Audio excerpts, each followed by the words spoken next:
everybody, and thanks for joining No Dumb Questions. My name is Christa of Practical Astros, and I'm here to welcome my Nightlight alum and friend, Janessa. Janessa, do you want to introduce yourself? Sure. Thanks, Krista. I'm Janessa of By Jove Astro. Like Krista said, am a Nightlight alum. I offer all kinds of readings over on my website, byjoveastrology.com. And I also have a podcast called The Astro Garden. So if you're interested in hearing different interviews with other astrologers or just some more of my astrology takes, you can find that anywhere that you stream podcasts. Awesome. So we are going to talk about a question that came in initially. The question was, am I doomed? A client emailed in their chart and had some difficult life stories and kind of brought up the subject of, not all placements are good placements, and there's good and bad in life. There's light and shadow, there's hard things, there's good things. Hard things happen because we understand when things are not hard, when they're good, right? So this isn't necessarily to say that there are morally good things and bad things in charts, but there are conditions where planets are a little bit more easily expressed or not expressed. There's planets that are delayed or fast. There's planets that kind of just have more trouble, or planets that have more ease or support. And so we're going to go through, I'll go ahead and share my screen. We're going to go through just some rough ideas of what can make a difficulty in a natal chart. So these are some examples that I came up with. Now, this client that emailed in does not have all of these, but there are some examples that you might have or you might see in other charts.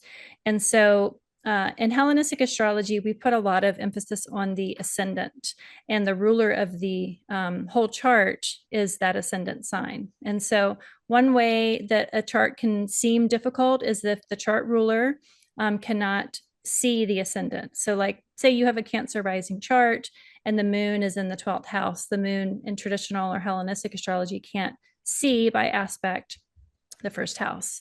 Another example is a planet in exile or fall. This kind of starts to invite in the concept of essential dignities, which we'll touch on a little bit before we get into the reading. The luminaries, the sun or moon, might be besieged or kind of attacked by the malefics, by Mars or Saturn. Planets that are too close to the sun, where they can't be seen because there's just too much light around them, so their expressions can't be fully expressed. Malefic enclosures are actually pretty rare, but they still happen. It's when kind of a planet is trapped between the rays of the malefics. You notice that there's a lot of malefic talk. That's usually something that gets people's attention with charts. Retrogrades. People are concerned when they have a lot of retrograde planets in their chart, especially the outers, but the outers go retrograde a lot. So we'll talk a little bit about that. And then lastly, as an example, is again a malefic, out of sect malefic. So for day charts, if the sun was above the horizon when you were born, you're a day chart. The malefic that's out of sect is Mars. So if you have Mars and an angle on your chart and you have a day chart, sometimes that Mars can be, especially if it's above the horizon, can be a little louder. And Mars being loud can often, not necessarily be expressed as subjectively positive. If you have a night chart, Saturn is your malefic out of sect. So if your sun is below the horizon line, you're a night chart. And then if Saturn is angular, it's the Saturnine lessons kind of get a little bit louder. Do you have anything to add to this nice, joyful list, Janessa? No, I think that covers it. Yeah. Yeah. So I said we touch on essential dignity a little bit. So this essential dignities comes from Hellenistic astrology, and we're not going to go into it. That in itself is a whole other video. But the idea that there are planets that are at home, so they're in domicile. There's planets that are exalted in signs, like Jupiter exalts in Cancer, Mars exalts in Capricorn. There's triplicity bound in Decan. These are all considerations that kind of support or inform planetary placements. Chris Brennan has this wonderful chart that he created. It's on HellenisticAstrology.com of, all of the signs, where they're at home, where they're exalted, the triplicity lords, the bound, the decan, and then where there's kind of problems with it. So I'm going to stop this share here, and we're going to go into the client chart that was sent in, and we can kind of weave all of that I just kind of shot out at you. There's a lot of information, but I kind of wanted to get into the chart reading. So this was a client that emailed and allowed us to use her chart as like an example of, there are some difficulties in her chart. She had some specific concerns, but just to use a chart that has some difficulties, because no chart's perfect, no chart's easy, just like no life is perfect, no life is easy. And from there, I'll kind of pass it over to Janessa if you want to kind of start, and then we'll just start talking about her chart. We do have a little bit of information from her life story that we can share, but this will remain anonymous as an example of how you can look at a chart that might have some difficulty and find the silver linings and things. Sure. Thanks. And yeah, I don't want to go all the way backwards, but just to say that like the essential dignities are really what gives Hellenistic astrology like its logic, right? Mm-hmm. Like they're really what kind of separates it from a lot of other types of divination or yeah, I don't know, like modern astrology, where it has like these really specific rules of logic that are kind of defining the different signs and the planets by like their tension of opposites. So just calling that out, I think the great thing about Hellenistic astrology is that it acknowledges like the really difficult things that people experience through this lens. And then the bad thing about it, right, is when people feel like they're doomed because of like the language used in ancient texts. And it's not to dismiss that, because that can be very real, but to also trying to like right size people's expectations or how seriously to take that, or how to talk people off the ledge a little bit about what it might mean. And I think like that's where modern astrology is really good at, like bringing in the other side of things, and like kind of not losing the binary, but like seeing the beauty in the difficulty, and bringing in some more of those like modern concepts. So. Yeah. I think like with anything, I mean, if you looked at your chart and you had something that you considered to be subjectively bad, or within the Hellenistic framework, it is like has poor dignity. You can use that as an excuse or a crutch or whatever. I mean, it's like it's what you do with it, right? And this question comes up when really tragic and horrible things happen to people, and they might even see that in their chart beforehand or afterwards. And it's not ever an easy conversation, because then it's like, well, my chart reflected that, did I deserve that to happen? Was I fated for that to always happen? And that's kind of where the grit comes in of how much of our destiny, of our natal promise, is just kind of written ahead of time.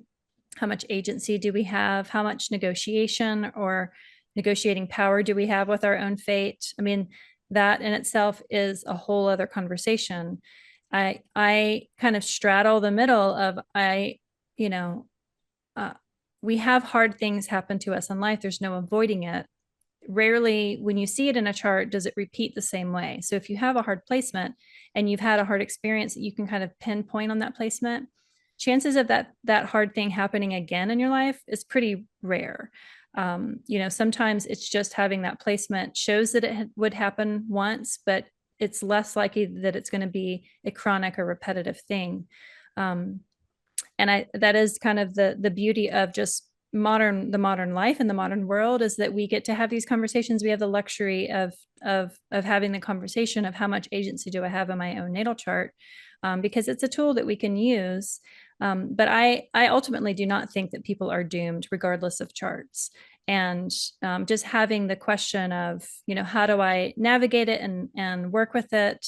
That in itself, to me, speaks to a desire for something better.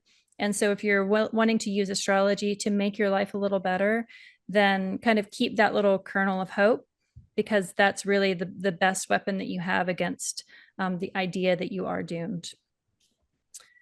So with that, we have this anonymous client. She was born on September 2nd, 1961. She is a 23-degree Aries rising. She has the sun in the 6th house in Virgo. She has the moon in the 3rd house of Gemini. What are some things that jumped out at you for this chart? Sure. So the first thing was the Mars and Libra as the chart ruler. And of course, like over in the 7th house. So Mars and Libra in Hellenistic astrology, we would say is in its detriment or in its exile. It's Mars is the ruler of Aries, so it would much rather be over there in the 1st house. And what that means is that it's in Aries is it's able to do the things that it wants to do. Mars is interested in like severing. It's like a fiery planet, so there's like connotations of conflict and war, and Libra is the opposite of that. Libra really is focused on relationships and harmony and balance, and not severing things, not rocking the boat. So Mars has to behave a lot differently in Libra than it's comfortable doing when it's in its home sign. Yeah. So, and that it's kind of doubled down there because it's in the 7th house, which is the house of, it's traditionally the marriage house, any kind of like long-term partnership, one-on-one relationships, business contracts. So on top of, you know, Libra wanting to be harmonious and like being all about those relationships, it's also taking place with Mars there in the 7th. So it's kind of doubling down on the themes of relationship and yeah, so Mars there is like, if you could take a wild guess from how I just described Mars, that's usually a difficult thing in relationship.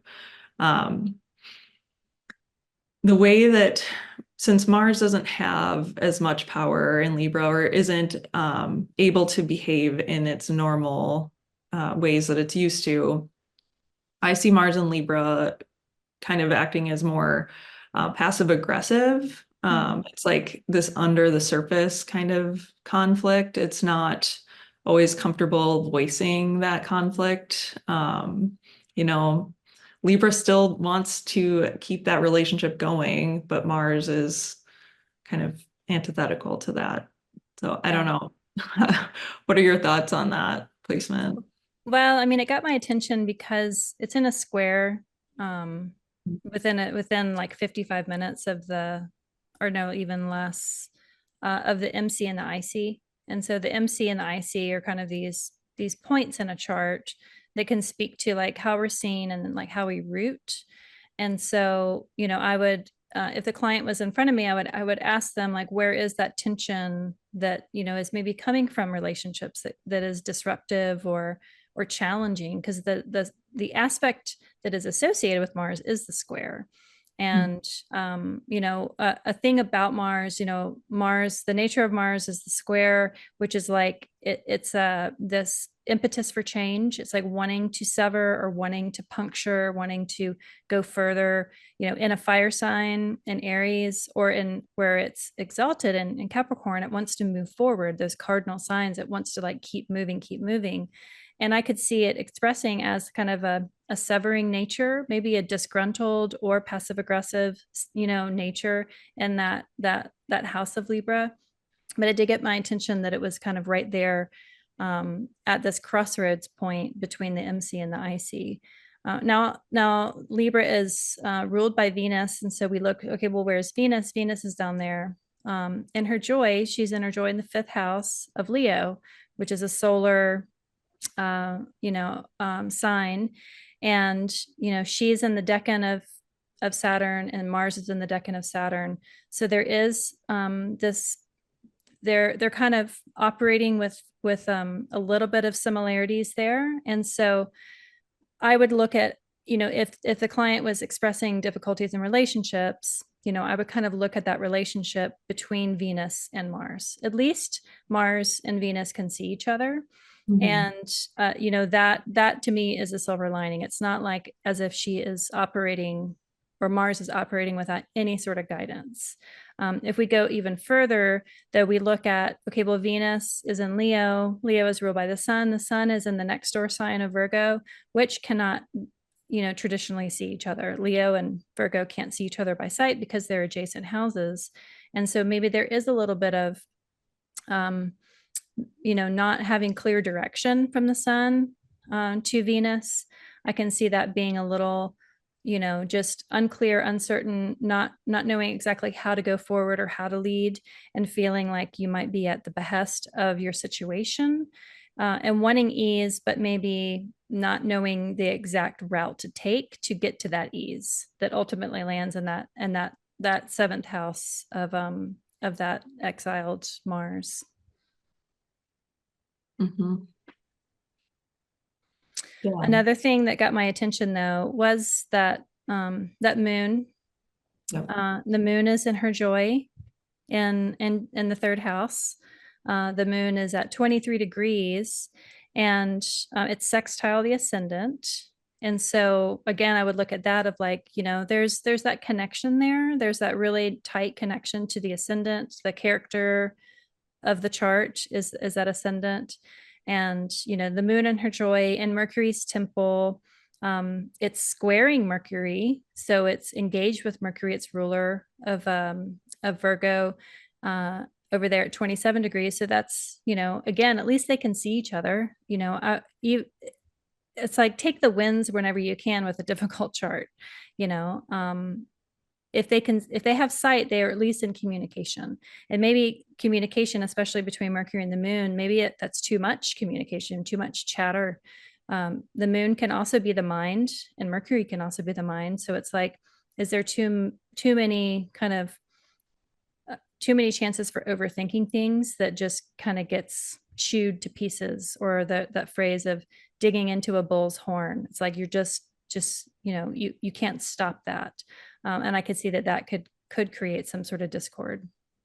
But so with that 23-degree moon, just like Mars is squaring the IC, the moon is sextile the ascendant, and it's trine the descendant. So it's like there is some sort of kind of positive, supportive connection with that moon to the descendant line, which can represent other people. That was kind of something that came to mind. Mm-hmm. Yeah, I was looking at that moon a lot in terms of like how it translates some of the planets that are reverse. Mm-hmm. So like translating the sun to the 1st house, by whole sign, it's in a sextile with the 1st house, the moon is, and then it's like squaring the 6th house. So I think even though the sun can't see the 1st house, there is like the secret translation that's happening. And Mercury there helping out with that too, with ruling Gemini. And then I think something similar is kind of going on with the 10th house and the 3rd house, with the moon in Gemini trining the Libra 7th house and Mars there. And then I guess that Mars can like see, well, like Mars is the translator in that scenario where the 3rd house moon can't see the Capricorn placements up in the 10th house, but there is some communication happening with the 7th house and also with the with the 5th and the 6th house there. So it might just be like less obvious, even though so like that sixth house has a lot going on in terms of Mercury, the Sun, and Pluto being there. Um, that's averse to the ascendant, but I think there's a lot of like dynamic, less obvious communication that's happening through the chart where things actually do have pretty good lines of sight or ways of communicating. Yeah, in a way. So if we look at, okay, well, the Aries is the first house. And so it's, Mars. And then we have the sun here. The sun and the moon those are the luminaries in a chart. The sun can't see the first house. And so any planet that's in what's called a dark house, so the sixth, the eighth, the 12th, and the second, they can't see the ascendant. So there's a sense that there's like a little less direct line of sight, like almost like you have to depend on others to kind of help guide you. And so looking at another planet to help translate, like, you don't have a direct phone line to the person in charge. You have to kind of hear it from someone else. So it can cause delay or miscommunication. Having a sun in the sixth house can speak to other things. The sixth house is kind of the house of hard work and illness and daily ritual, and like it's the chop wood, carry water, which I think is the nicest way to describe the sixth house. But it's like that daily work.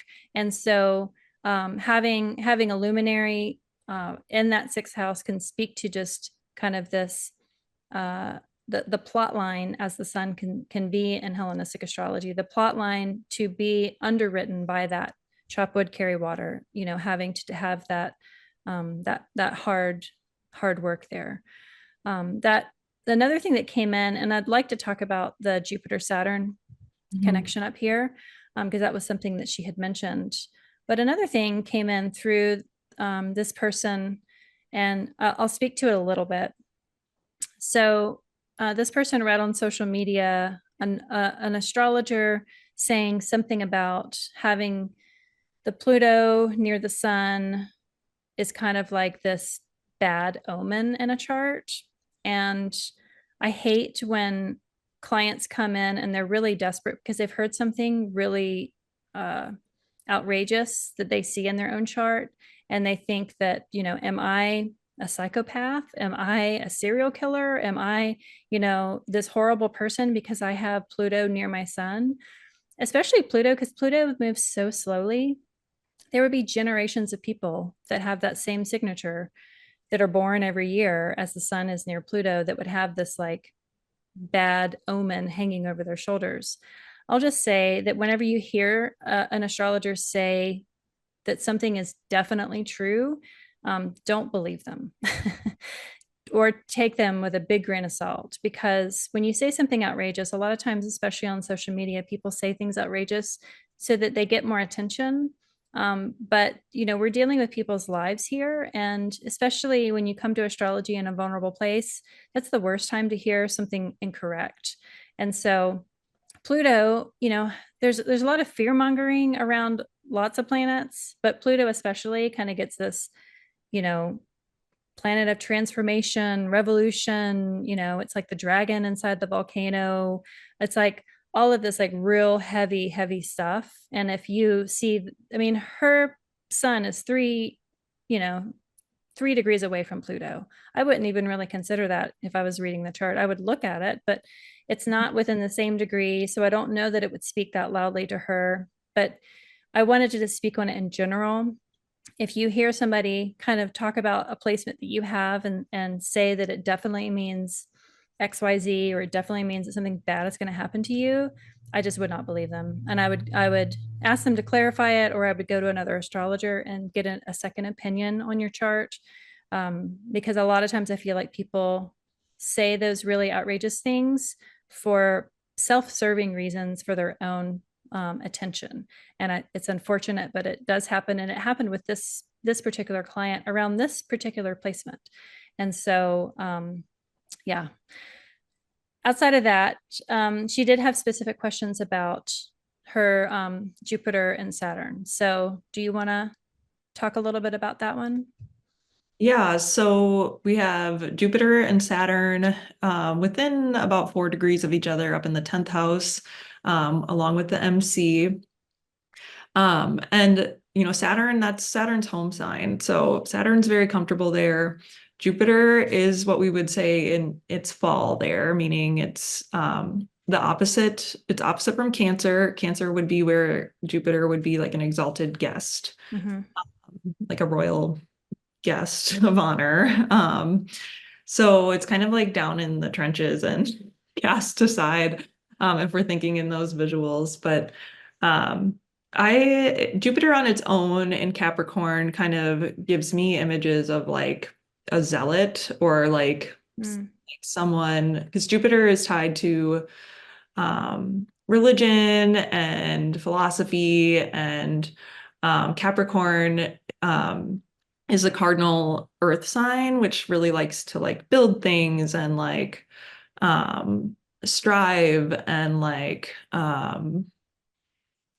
it's ruled by Saturn, so it's um very much about like the hard work and like rules and like using those things to kind of like build is like a good keyword for Capricorn. So like Jupiter on its own there, I would say would maybe like take things too far and like Mm. um again, we're talking about negatives here. There's like really great things about that too. But at its worst, I could see it being like some type of zealot that has really strong ideas about how to do certain things, um, and maybe forcing that on other people. Saturn there, though, I feel like really adds a layer and like kind of tempers that. Mm. Um, and this is a generational thing, when Saturn and Jupiter come together, um, there will be all kinds of everybody born like that year would have this placement. Because Jupiter transits a sign every 12 years, or it's in one sign for a year at a time. Mhm. Saturn's in a sign for 3 years, roughly at a time. So they would have been in the same sign for about a year. Um, so everyone born that year has this placement. And I find when I see this in charts, like I really like it. I like Jupiter, Saturn for like getting things done, for being productive, for like, especially in Capricorn, being an earth sign, like bringing things like creating things and bringing them like into the real world, like very tangible Mhm. productivity. So I don't really I wouldn't ever see that in a chart and say like, oh, that's a horrible, horrible placement. Yeah. Uh, yeah. What are your thoughts on that? Well, like the image that came to mind when I saw those two together, I don't have control of the thoughts that drop into my mind, but I imagine, okay, well, so if Jupiter exalts in Cancer, Cancer in the Northern Hemisphere is like summertime. So Jupiter in itself kind of, it's like a summertime expression of just like warmth and growth and play and life and like the cornucopia of all. And Saturn is like the the winter time, where it's the summer or the winter solstice and it's constriction and it's dark and it's very Saturnine.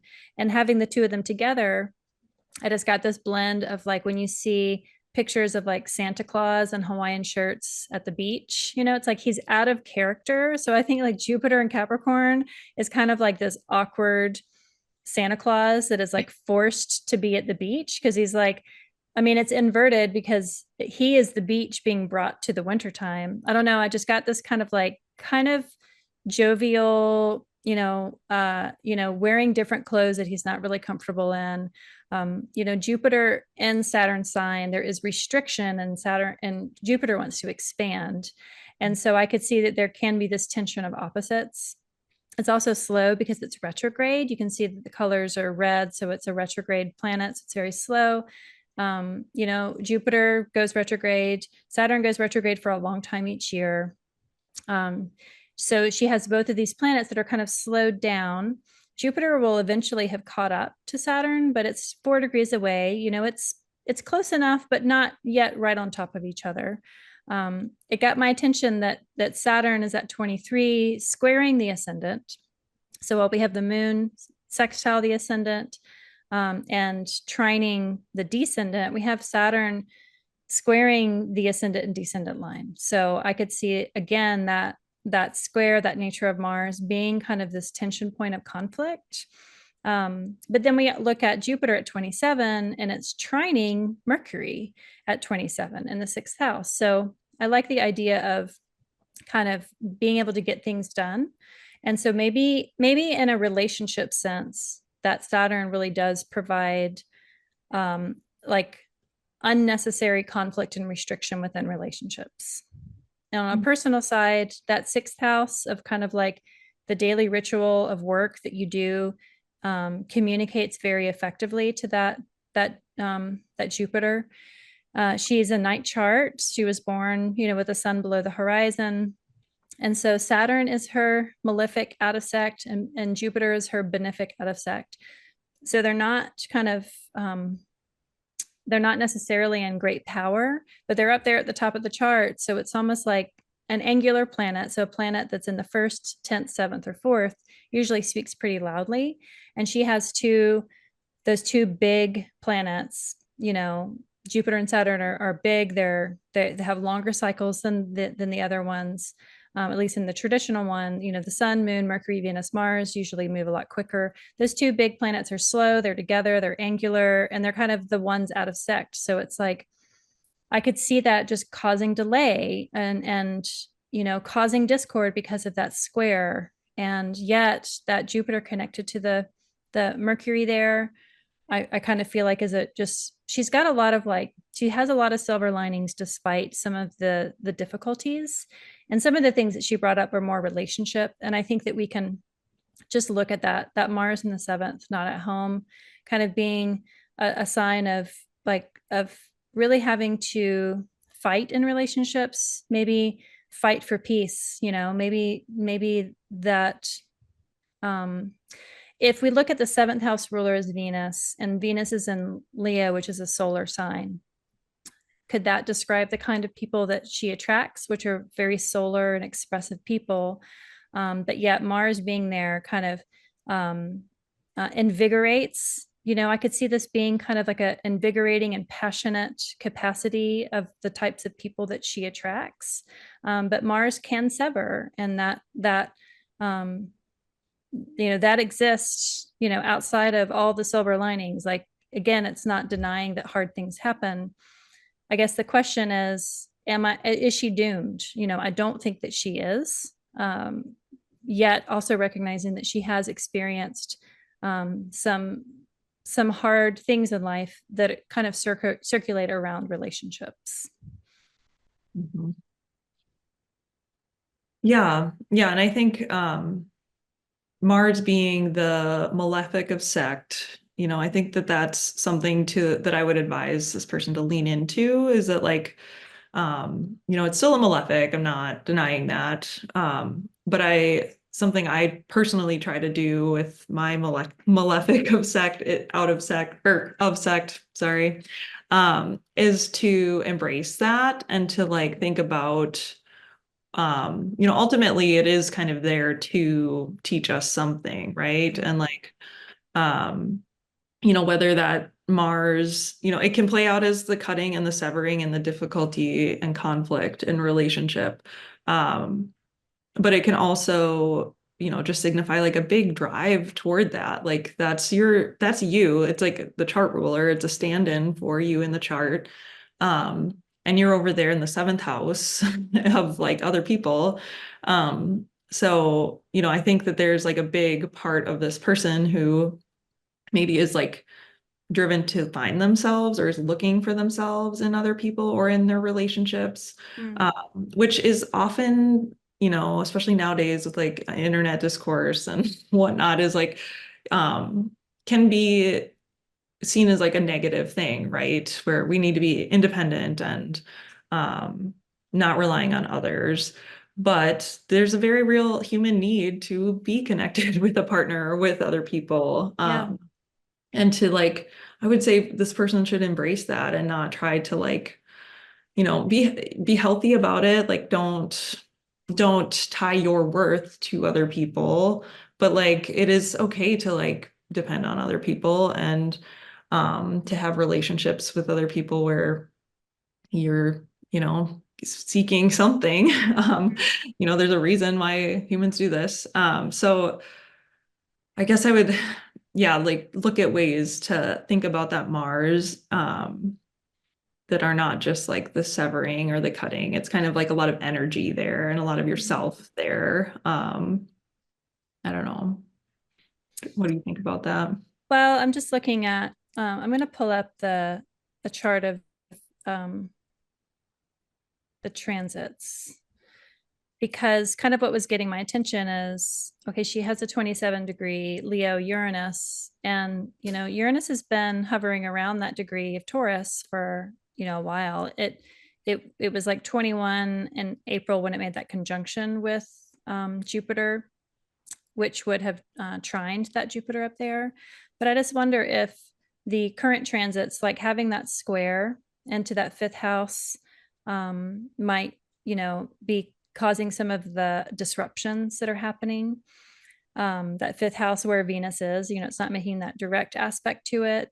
But then also, okay, well, she has this chart ruler, Libra, Mars and Libra, and Pluto, the one that she had a question of, is in Aquarius, and it's kind of backing up again into Capricorn just for a couple months this year. But then it's going to move through this 11th house of hers, and it's going to trine that. And I just wonder if like that potency, that power, that transformation, that seemingly subtle small things become big.